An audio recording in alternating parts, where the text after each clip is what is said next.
Kannappa camera എന്ന് കുറച്ചു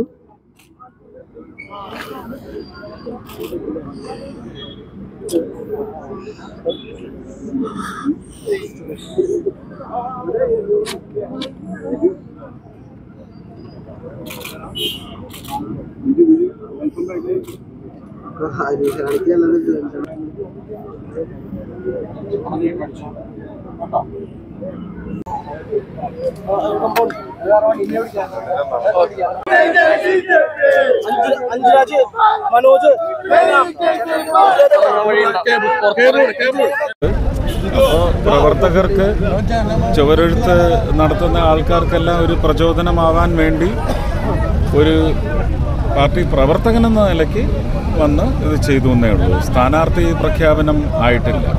അതിനുശേഷം മാത്രമേ പേരെഴുതൂ. അത് പ്രഖ്യാപനം വരണം. പാർട്ടി തീരുമാനിക്കണം. തീരുമാനിച്ചതിന് ശേഷം ഔദ്യോഗികമായി പ്രഖ്യാപിക്കും. അതിനുശേഷം പേര് മറ്റ് ഒരുപാട് വെല്ലുവിളികൾ ഇനി അതിജീവിക്കാനുണ്ട്.